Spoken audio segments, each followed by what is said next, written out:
Hello and welcome from the maintenance hangar here at London's Heathrow Airport. Today we're going to be taking you on a journey for the imagination.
Few aeroplanes in the world can conjure up such a sense of awe as Concorde. Into her third decade in service, she still turns heads, and in terms of speed and endurance, can outperform any other aircraft in the world, either civil or military. In this programme, we'll be following BA's fleet of 7 Concordes to various destinations around the world, to New York and Barbados, the 2 regular scheduled destinations. But we also go on tour with some of the special charter operations to places as culturally and climatically diverse as the Arctic Circle and the Middle East. Indeed, Concorde has visited more places than the rest of BA's entire scheduled fleet put together. Well, with me now is Captain Mike Bannister, the Concorde chief pilot. Mike, a fantastic beast, very beautiful. What's she like to fly? Oh, she's absolutely marvellous, Adrian. But way before that, there are many things that go on in the background, behind the scenes. For each of us pilots, there are 15 people working on the ground doing all sorts of important things. So why don't we go and have a look at some of that?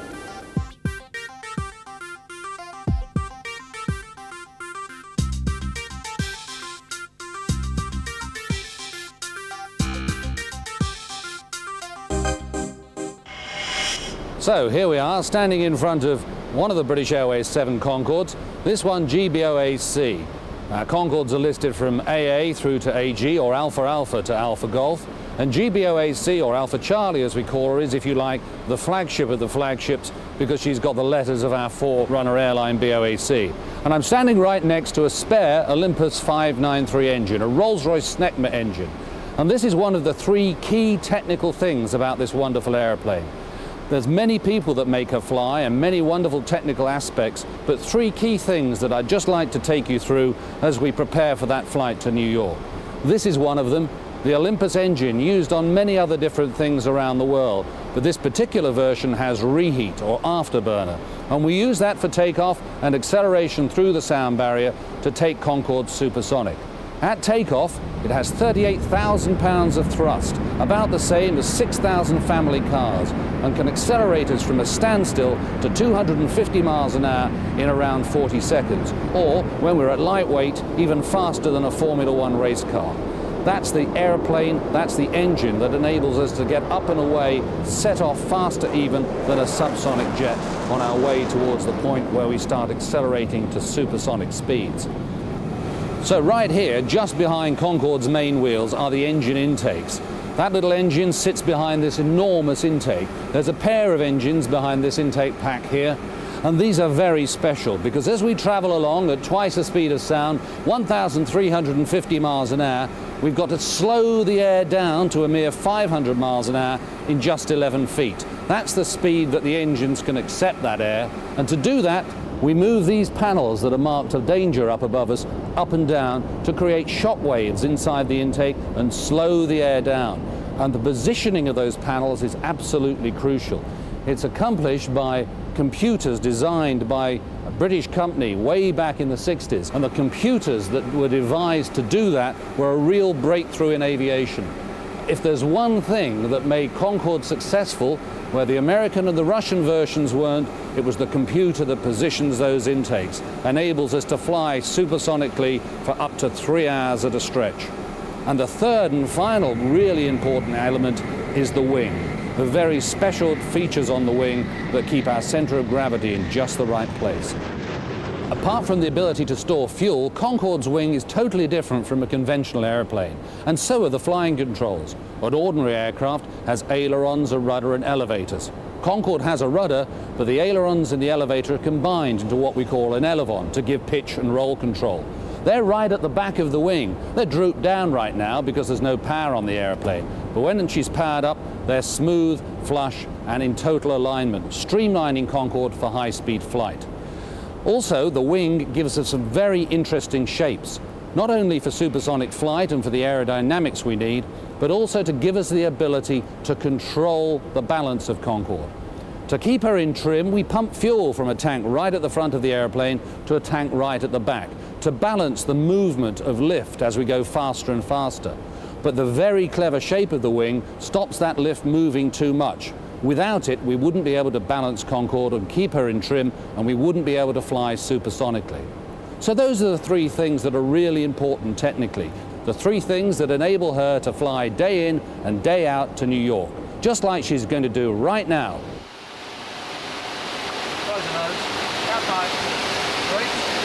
With Captain Chris Norris in command of today's daily morning flight to New York, 86 passengers sit back in comfort as aircraft Golf Bravo Oscar Alpha Foxtrot taxis towards the departure runway with flight BA 001. Well, here at the end of the runway at Heathrow, 09 right, some 3 miles behind me, Concorde is getting ready to line up. Every day at this time, 10:30, she takes off from the world's busiest international airport. With the throttles fully forward, Concorde's performance is staggering. Each Rolls-Royce Olympus engine, complete with afterburner or reheat, springing into life, producing an almost rocket-like performance down the runway.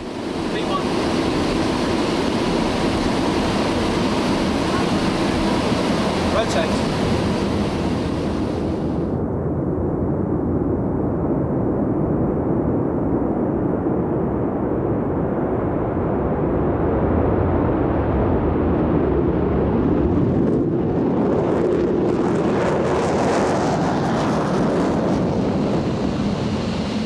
Shortly after takeoff, whilst climbing at 2,000 feet per minute, the crew prepare to undertake the noise abatement procedure. 3, 2, 1, noise. This entails reducing the aircraft's power by around 15% and cutting out the 4 reheats to reduce the engine noise for people on the ground.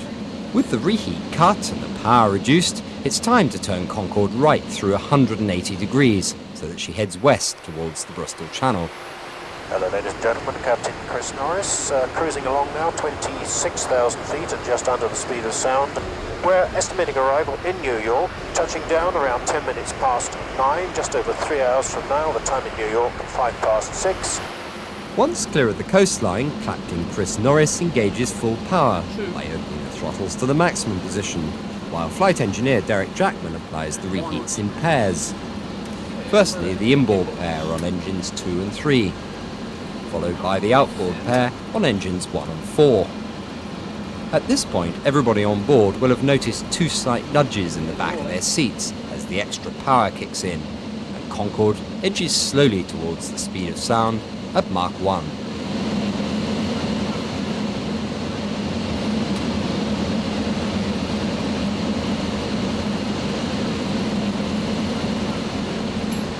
As we pass through the speed of sound, the shockwave off the nose of the aircraft is picked up by an instrument just to the right of the artificial horizon. Here it is, dancing a little jig as Alpha Foxtrot passes through Mach 1 just off the coast of South Wales. The Mach meter confirms the aircraft's speed, with the crew scanning the instruments to ensure that everything is set correctly for the supersonic cruise. The pleasure of this being a job of work that we do is that I think we all, without question, enjoy coming to work to fly this aeroplane. I'm not sure that all airline crew could say that. We certainly all very much enjoy flying the aeroplane. We look upon it as being paid to enjoy ourselves, although don't tell British Airways that.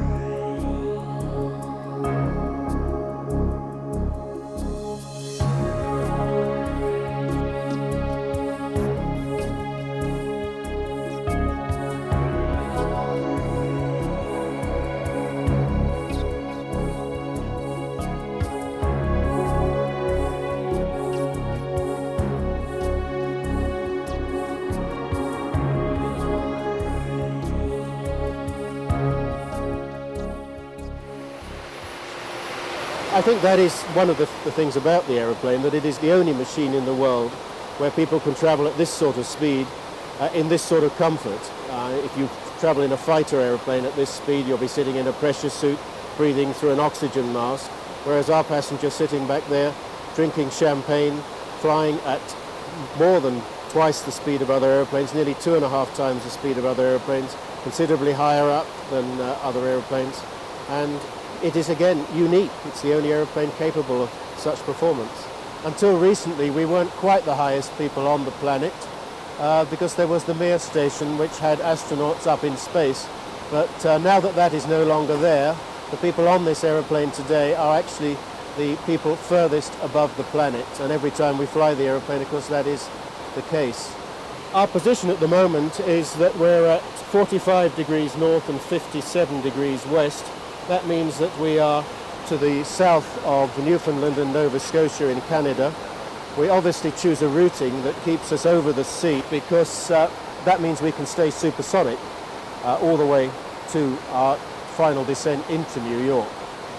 The routing that we've done to achieve that is to take off out of London and fly subsonically towards the Bristol Channel, and then when we get to the south of Wales we become clear of the coastline. We can accelerate the aeroplane and climb it up. We have two set routings which take us to New York, or one that takes us to New York and one that brings us back again. There's no need to vary the tracks on a day-to-day basis because the winds up here are almost insignificant compared with our speed, so we always use the same routings. We fly along that routing. We have the height from 50 to 60,000 feet to ourselves, so we do what's called a cruise climb. And at the moment the aeroplane is actually climbing very slowly, 56,200, because there is nobody else up here to get in our way. So we just leave the engines on full cruise power and allow the aeroplane to gradually climb up as it gets lighter. It's hard to believe that in a little over 2 hours in flight we have already reached Canada. We'll be staying southeast of the US coastline in order to stay supersonic and avoid creating a sonic boom on land. The only small area of land visible is Sable Island, a long, narrow sand spit used by the Canadian Coast Guard to warn ships plying the North Atlantic. While ships might be days away from New York at a rate of 23 miles every minute, it's already time for our crew to prepare for the deceleration.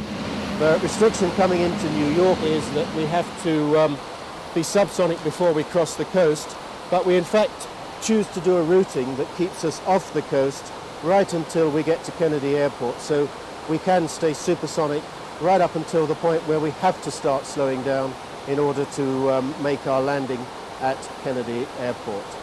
And the way we slow down is whatever height we've got to on the Atlantic crossing, we hold that height, bring the speed back to about 1.5 times the speed of sound, and then we start descending and also continue slowing up back to the realms of subsonic flight, where we mix in with the other subsonic aeroplanes and become just like any other aeroplane landing at Kennedy Airport, controlled by air traffic in New York.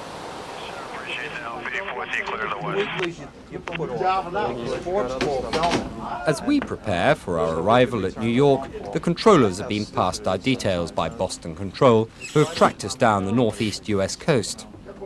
Although counting for less than 1% of JFK's annual aircraft movements, air traffic control staff hardly bat an eyelid when Concorde comes into land. Kennedy Airport, Air France, Concorde 001. Air France 002, Heavy Kennedy Tower, runway 31 left. Wind shear report, gaining loss of 10, nice one approach. In fact, with Air France's 2 Concorde flights a day, in addition to BA's 4, JFK sees more Concorde movements than any other airport in the world. Speedbird 1, heavy side, heading 350. Head 350. In order to give the pilots a better view of the approaching airfield, Senior First Officer Rick Reynolds lowers the nose and visor 10 miles out from the airport in order to ensure good visibility of the surrounding traffic. In the meantime, sister aircraft Golf Bravo Oscar Alpha Bravo departs JFK for London, shortly before our arrival on the opposite runway.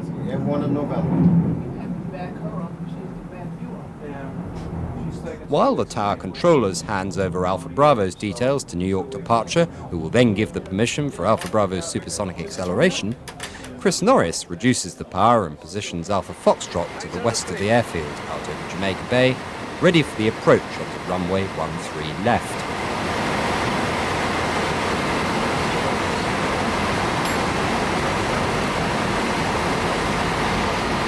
To avoid the noise-sensitive areas to the northwest of Kennedy Airport, all aircraft making the approach on the parallel runways 13 left and right have to undertake a spectacular right-hand sweep known as the Canarsie approach, rolling out onto finals at the last minute.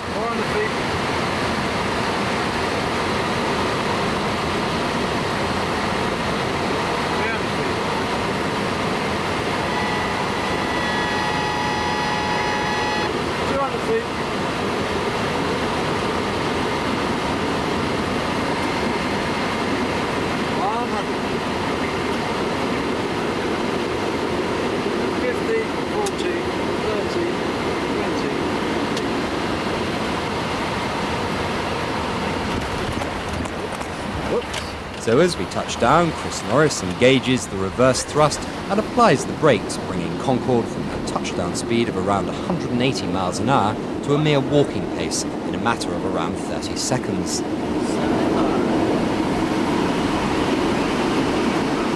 Beaver 1 heavy, turn right on 22 right at Foxtrot, contact ground point 9. Right at Fox, point 9, Concorde 1. I thought you were robbed there, Commander. I thought I was robbed there too. Robbed of a perfect landing only by a last-minute crosswind. The crew now have the Manhattan streets to contend with.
Well, inasmuch as New York is a city of contrasts, so too can be the weather.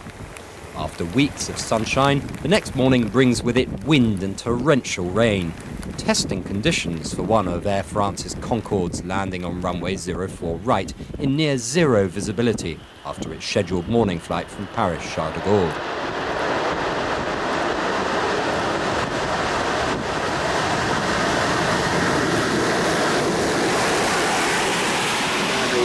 In conditions like this, airport staff are out in force to check that nothing blows onto runways or taxiways. Ground 9-5. 9-5, ground. On Fox to cross 4 left. Today it's the turn of Walter Vaughan, an old hand at JFK. We're now approaching Alpha.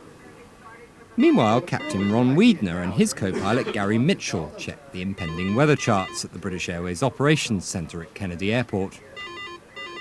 They are waiting to work Golf Bravo Oscar Alpha Alpha, the first of the 7 Concordes, on a private charter to Toronto. Yep, that's it, my love. Unfortunately. The 48000K indicates the fuel load in kilograms. Meanwhile, Captain Chris Norris and his crew are already on the way for London.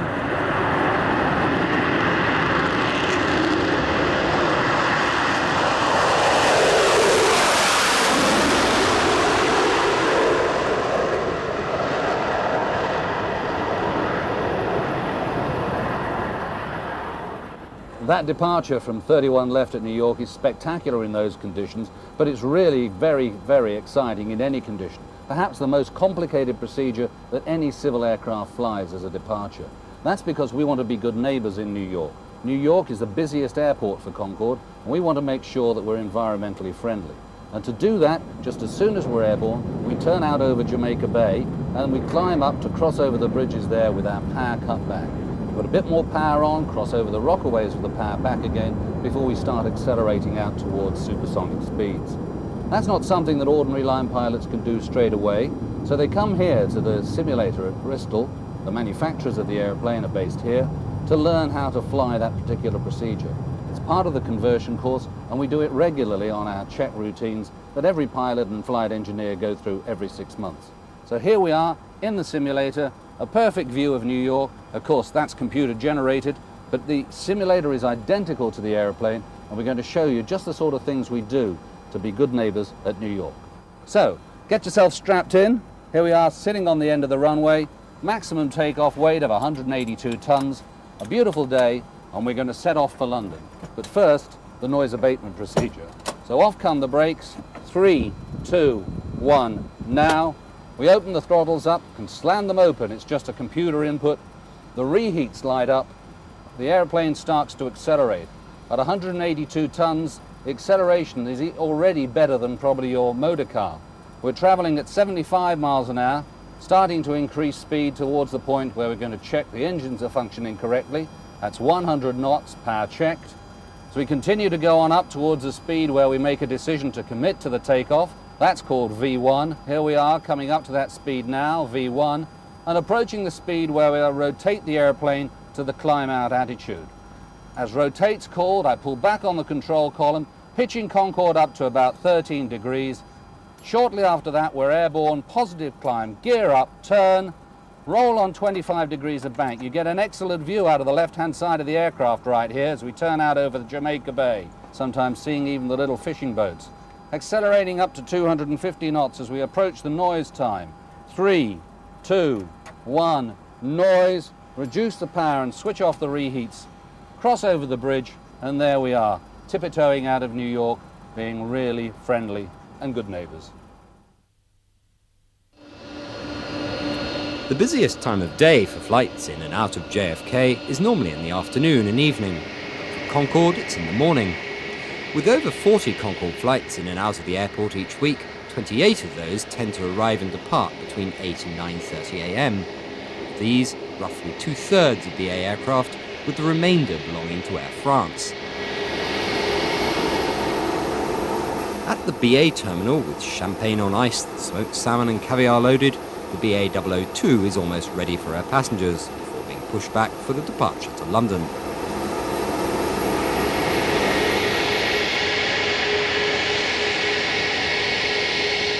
Meanwhile, Air France's Paris-bound Concorde departure is already negotiating the web of complex taxiways at Kennedy, which will lead her towards 31 left, the departure runway this morning.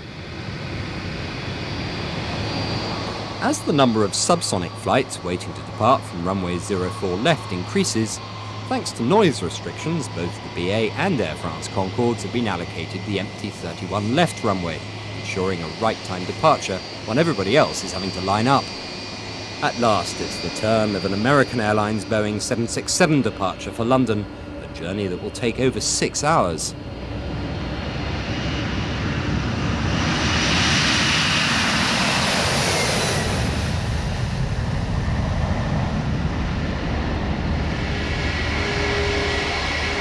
Meanwhile, BA's Concorde passengers are settling back in their seats on Flight 002, which will touch down at Heathrow 3 hours earlier than the American 767, which has already departed, and it is merely halfway across the Atlantic.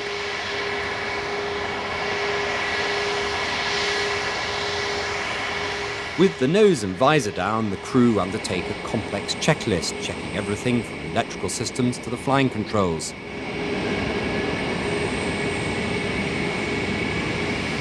Meanwhile, the passengers aboard the neighbouring BA Jumbo, also shortly to depart for London, can only look on with envy at Concorde's sleek lines as she glides past majestically prior to her supersonic soiree across the Atlantic in a fraction of the time it takes everybody else.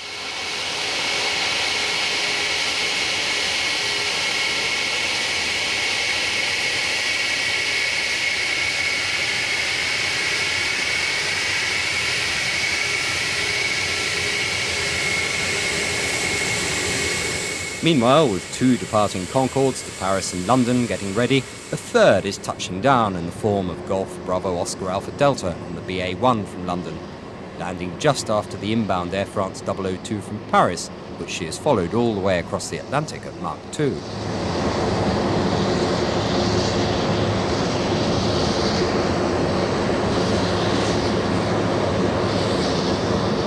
With only 13 Concordes in the world, it's a strange thought that a third of the worldwide fleet of this extraordinary aircraft are under power at the same time, at the same airport every day of the year. JFK produces many an opportunity to see both airlines' fleet at the same time.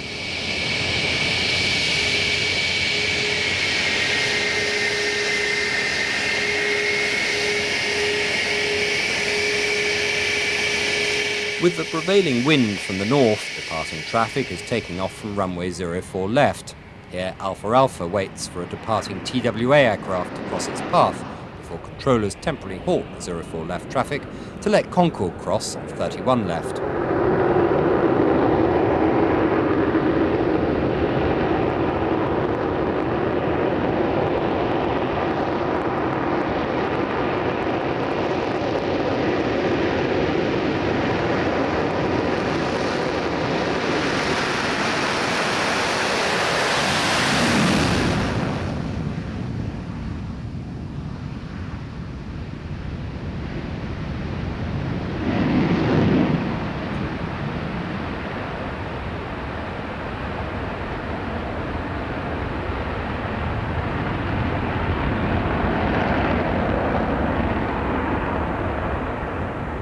After a series of left-hand turns, she will commence her supersonic acceleration out to sea and will not see land again until she passes the southern coast of Ireland, near Shannon.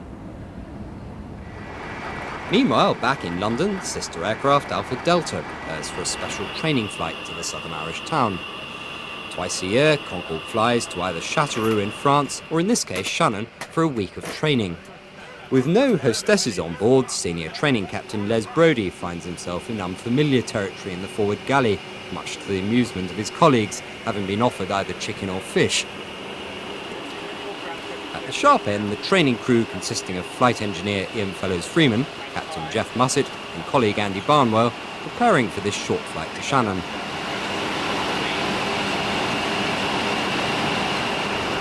Back in the passenger cabin, 5 newcomers to the fleet take their seats on the aircraft for the first time. By the end of the ensuing week, they will be hoping to swap the leather-clad passenger seats at the back for the coveted prize, a seat at the controls. With the runway in sight, excitement builds amongst the new recruits embarking on this supersonic conversion course, with their days of flying rather ordinary 757s and lumbering jumbos hopefully soon over.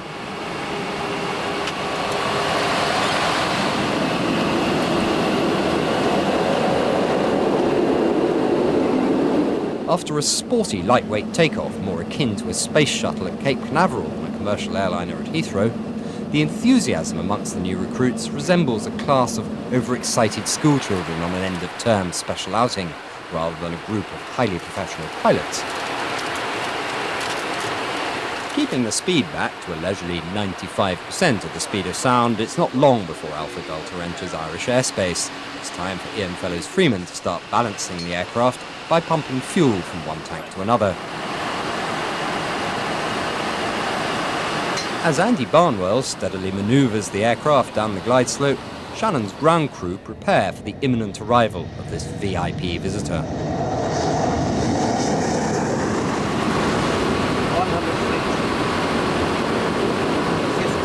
40, 30, 20, 50.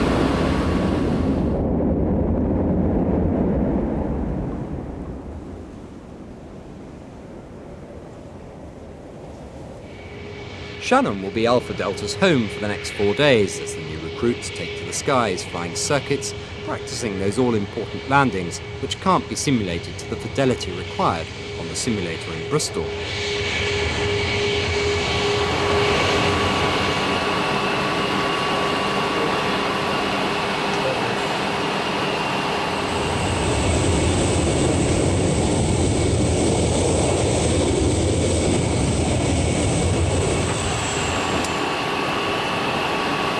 Hotel that haven't built it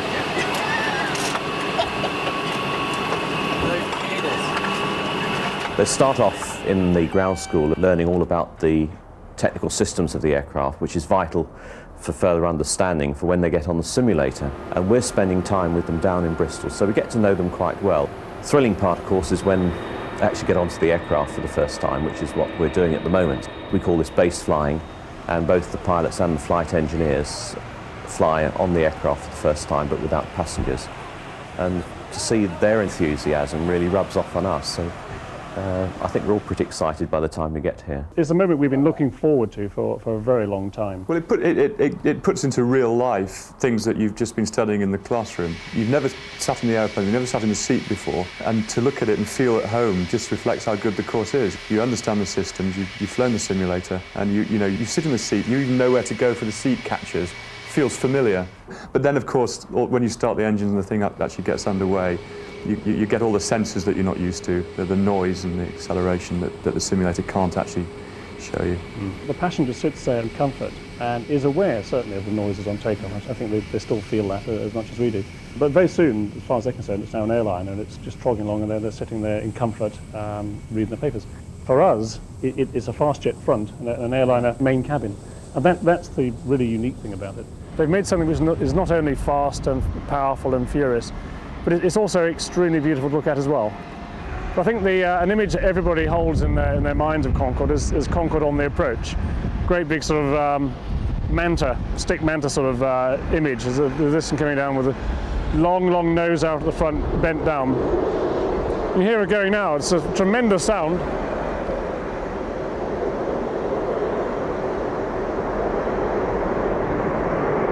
Just hear the roar, it's fantastic, isn't it? It's a really powerful roar.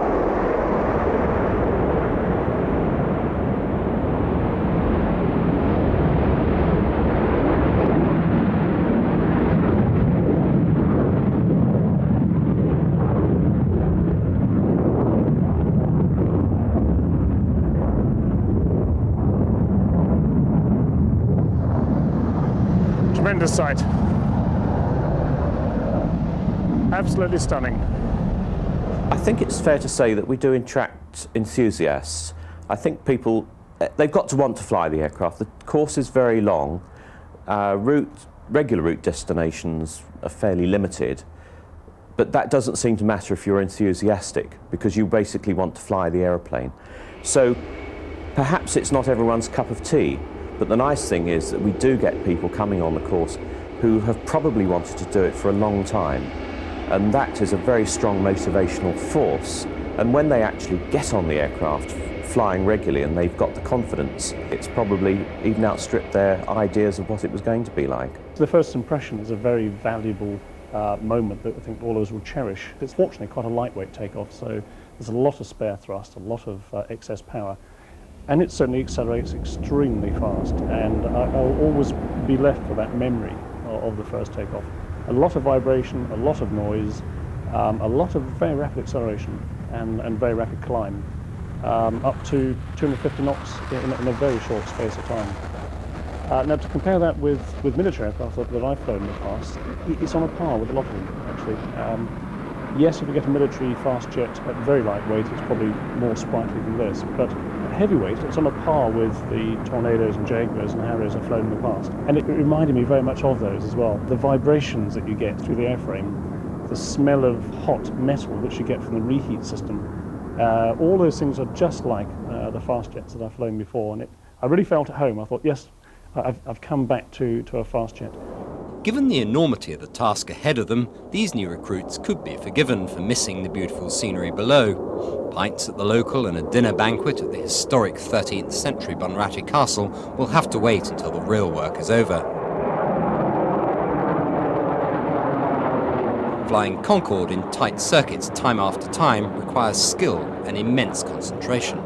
What the pilot does is lower the landing gear downwind, and when that's down, lower the nose to the landing position. So all the way round onto final approach, the visibility would be set for the landing phase. Once established on the final approach, then the power will be in the high power setting, which will enable the aircraft to counter all the drag which is coming from the big delta wing. And then the pilot is concentrating on going towards the aiming point of the runway. And to do that, he must concentrate on looking at the far end of the runway to get the correct perspective. That should be set by a couple of miles out, but as he comes down towards the runway to around 100 feet and passing over the end of the runway, he's then got to think of the actual landing itself. But things happen quite quickly at that phase. It doesn't matter how much you talk about it, it's actually doing it and trying to synchronize the movements of the control column and the throttle and looking in the right place that just make it a little interesting sometimes. Now, as the pilot gets close to the runway, he's going to enter in what we call ground effect, which you can imagine as a cushioning of air beneath this very large wing. So, as he comes down into ground effect, he's going to just check his rate of descent and then, about 15 feet from the runway, close the throttles and just maintain the attitude by applying increasing back pressure. Slightly unusually, on this aircraft, once the main wheels are on the ground, we select the reverse thrust, and then we have to lower the nose wheel onto the runway. Bearing in mind, with that attitude, the nose wheel is actually quite high, so you have to assist it onto the runway, and then once the nose wheel's on the runway, we can select the reverse thrust. So the first landing is always very exciting. Usually it's very good, but after about 2 seconds, we'll just say go, and that means that they've got to again apply full power, but this time without the reheat. And then, of course, the aircraft wants to accelerate again. Very shortly after that, we'll say rotate. So again, they pull back on the control column and back into the air.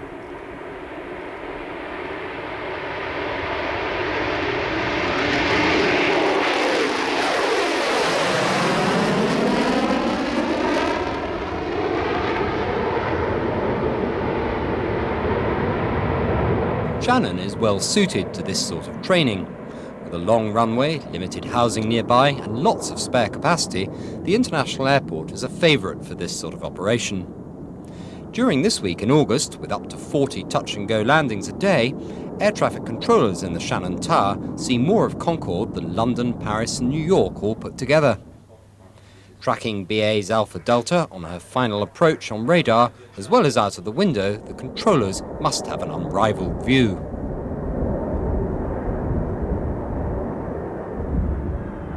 But for a small group of aviation buffs sitting at the end of the runway, Concorde's unadvertised arrival must have meant Christmas had come early.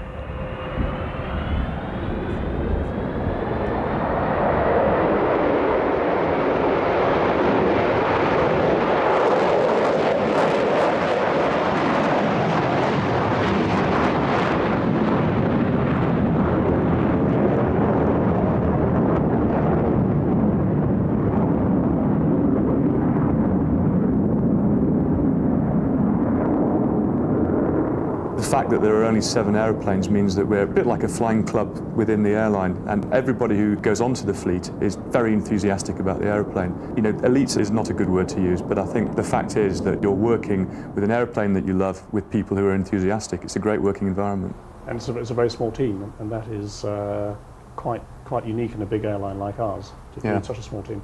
And that is very nice. It's almost like the old military squadron.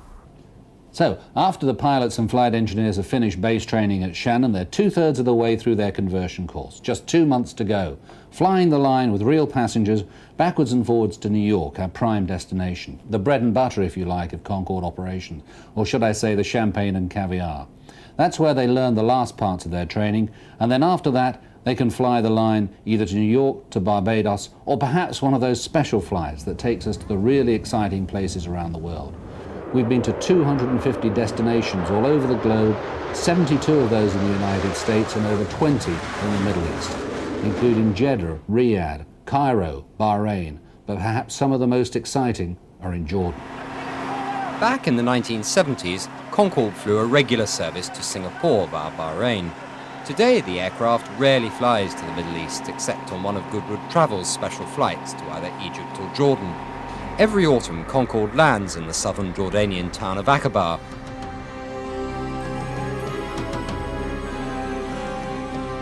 A short drive along Jordan's southern highway leads us to Wadi Rum, an ancient dried-up riverbed surrounded by towering pink-coloured sandstone mountains, scene of the epic film Lawrence of Arabia.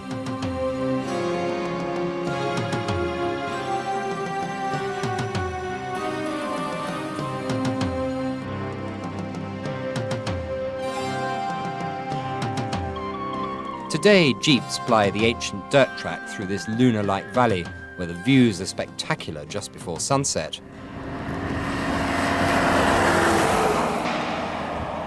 Continuing our journey northwards, we reach the ancient village of Tebat Zaman. With a dwindling population and crumbling buildings in need of some basic repair, Jordan's Queen Noor recently supported the transformation of this remote hamlet into a tourist resort. Keeping its traditional charm, the whole village was painstakingly restored to its former glory, preserving the spirit of the past. As soon as you enter, you feel as though you've stepped back a few centuries. Guests stay in individual stone houses, which outside look as though little has changed over the centuries. Inside, the smell of history abounds, traditional furniture alongside the odd 21st century touch, such as satellite television, an eclectic mix of old and new, all encapsulated in a time warp of immense charm.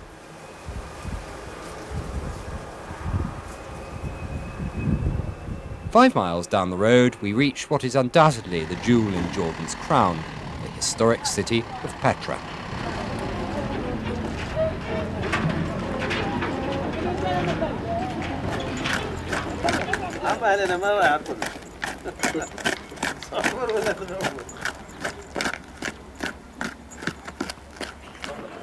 The old city is situated at the bottom of a long, deep and spectacular gorge, accessible only on foot or by horse and cart. Petra was built in the 6th century BC by the Nabateans, a nomadic Arab group who held on to it until 100 AD, despite successive attempts by, amongst others, the Romans to capture the city. At the bottom of the gorge, the view everybody has been waiting for, the treasury.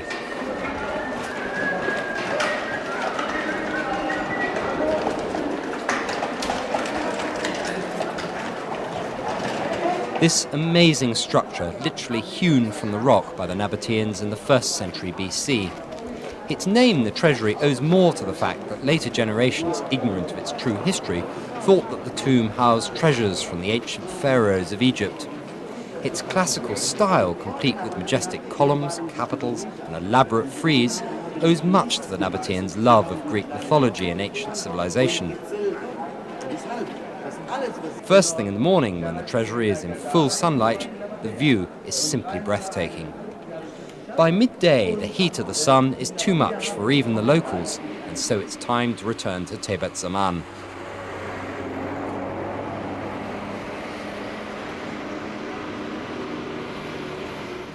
In the evening, the terrace offers a spectacular view over the rugged mountains of central Jordan. As the sun sets on this Jordanian trip, another special flight is just about to land in neighbouring Egypt. Concorde's second foray to the Middle East in less than a week sees an arrival at the Egyptian capital, Cairo. In the nick of time before we were told that cameras were not welcome at Egyptian airports, Golf Bravo Oscar Alpha Alpha touches down on this desert runway. What Petra is to Jordan, the pyramids are to Egypt, and understandably prove a popular highlight on the tour. One of the 7 wonders of the world, the pyramids are the only surviving monuments of the ancient world. Built by the pharaohs, they took 100,000 labourers 20 years to build and still stand majestically against the desert sun.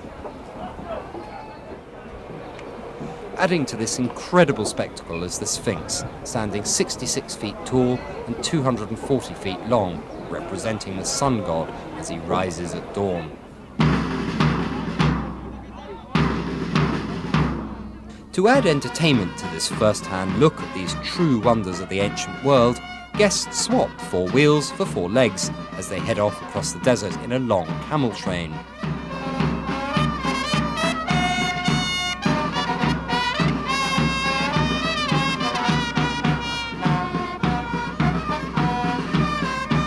After a 15-minute trip, they arrive at a large Bedouin tent for a banquet, serenaded across the desert by a band, needing perhaps just that little bit of fine-tuning.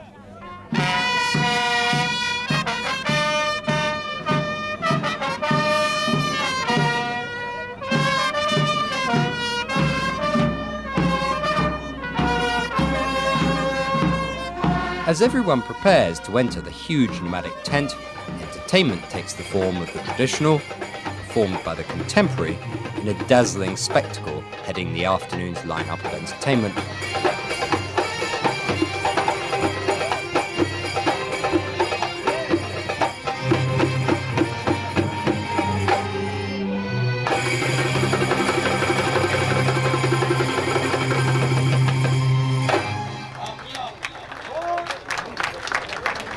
The start of this memorable extravaganza in the desert is accompanied by a feast of gastronomic proportions.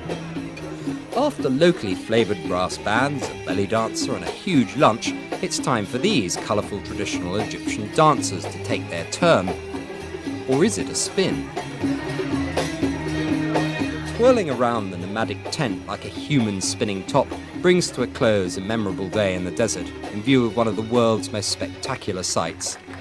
Incredibly, just a few miles out of the bustling capital, Cairo. So as we return from Cairo, that marks the end of one of our special flights, and those flights make up about 10% of British Airways Concorde business. 89% is our regular scheduled flights between London, New York and Barbados. The remaining 1% is made up of flights in Concorde's flagship role, doing things that we otherwise would never do, carrying very special people like Her Majesty the Queen and all the senior members of the royal family, and of course many celebrities, some of whom have chartered the entire aeroplane. But we also get used for some very special events. The European Ryder Cup team visiting Boston. That particular trip was interesting because Boston, which we fly past every day, is not one of our regular destinations. A lot of effort and energy went into persuading the Boston authorities to allow Concorde to land there, to bring the team in and carrying the Ryder Cup, and of course we hoping that they'd be carrying it home as well. Concorde's performance in Boston was a pleasure to us all, and the authorities there were delighted to see us, and perhaps they'll welcome us again one day in the future. We also have used Concorde for special occasions like the 1999 state opening of the Scottish Parliament. On that occasion, we flew down Princes Street in accompaniment with the Red Arrows, a spectacular sight for everyone.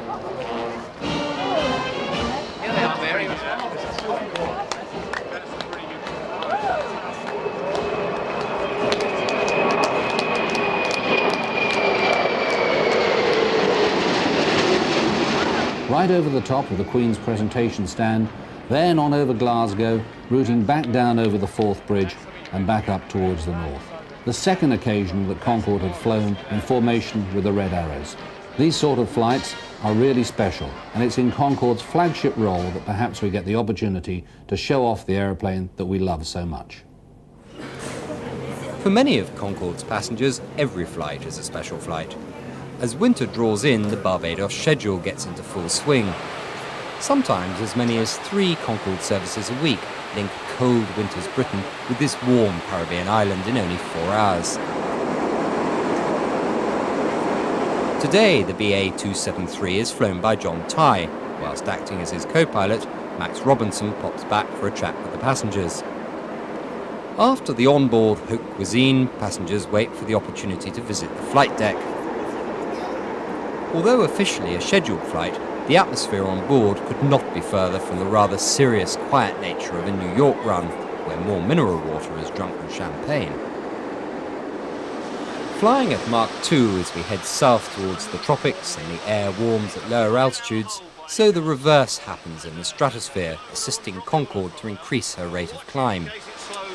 Shortly before the descent into Barbados, Alpha Foxtrot levels off at 60,000 feet, Concorde's maximum altitude, as John Tye dials up the initial descent level. Behind him, one of the most experienced flight engineers, Ian Kirby, better known as Brains within BA, checks the fuel situation.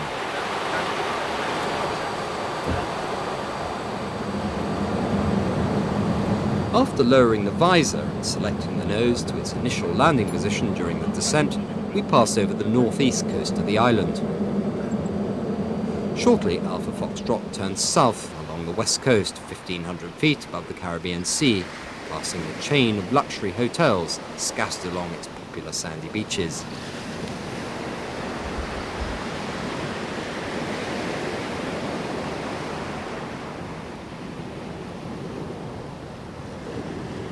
Speedbird Concorde 273 is clear to land on QNH 1016 millibars.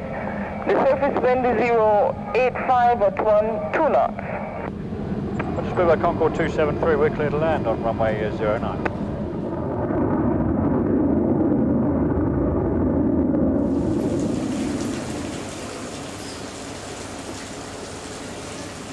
Within 30 minutes of touchdown, a number of passengers aboard the arriving Concorde flight have been met by limousine and taken direct to their hotel door.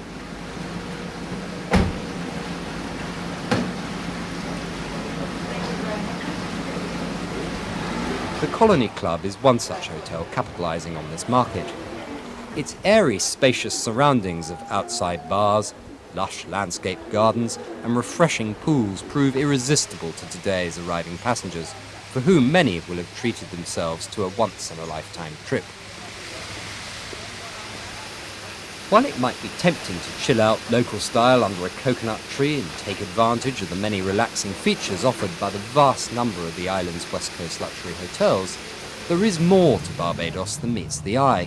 A short trip inland from the warm and inviting Caribbean Sea lies another side to this versatile island. In the northern district of St. Peter, a long mahogany-lined country road leads to the historic St. Nicholas Abbey, the oldest Jacobean house in all the Americas.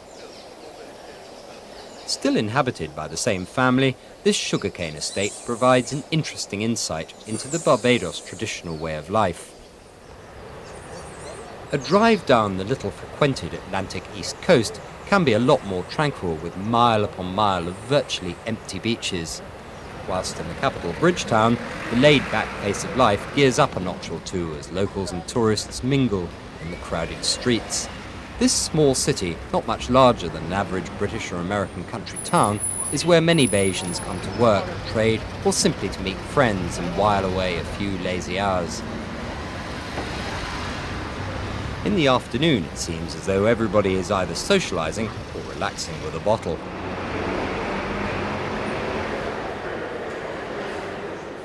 Back at the island's Grantley Adams International Airport, the returning passengers, many of whom have flown out subsonic on the Jumbo, are looking forward to their journeys home as they check in.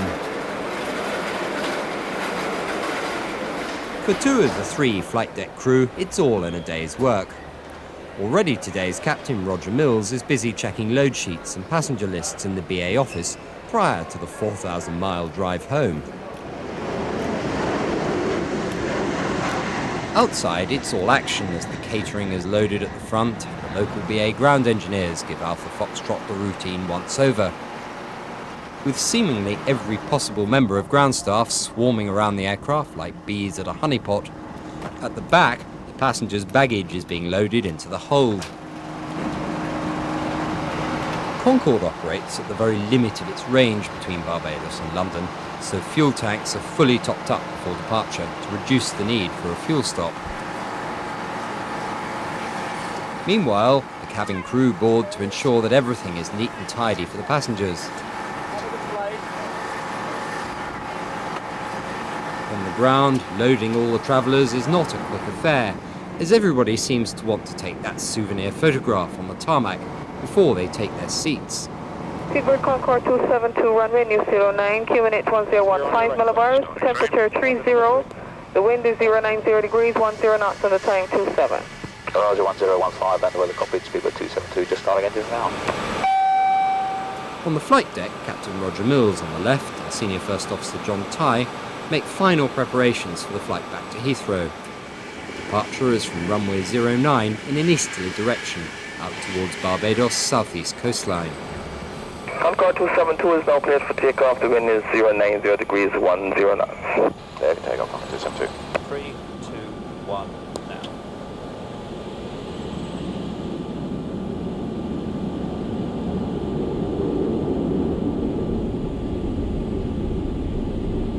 V1.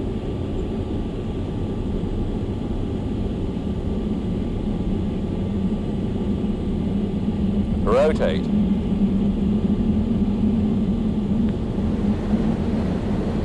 V2.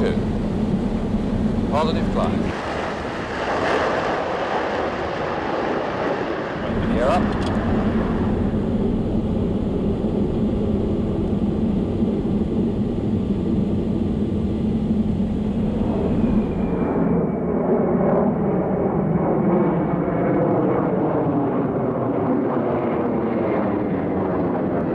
After a couple of hours of sustained supersonic flying across the Atlantic, we continue to head along our supersonic track, northeastwards past the Azores.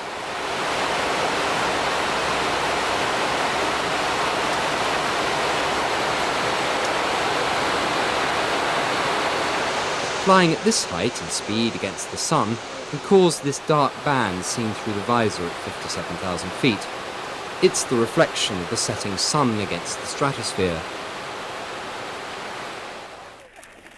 Meanwhile, as we head back to London during Christmas week, Goodwood Travel have laid on a seasonal special flight to Lapland to see Santa. The few hours of daylight in the Arctic Circle proved popular with young and old alike, where, despite the bitter cold, sleigh rides raise spirits. While enjoying a chilly lunch by the campfire, Alpha Golf approaches Rovaniemi, the setting sun providing a stunning backdrop.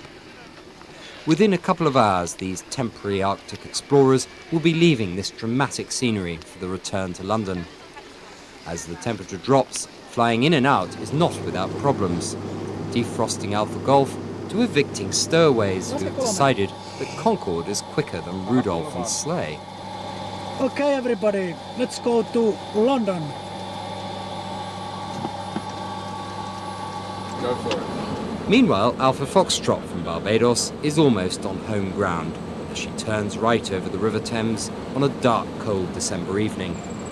It's hard to believe that only a few hours ago her passengers and crew were basking in the Caribbean sun. To many, Concorde is an essential time machine, linking London and New York in a matter of only 3 hours. But whether it's sunny beaches in the Caribbean or a winter wonderland in the Arctic, Concorde proves a quick and versatile means of transport. Her ability to fly faster than a rifle bullet at twice the speed of sound can literally bring together seasons and continents in a matter of a few hours.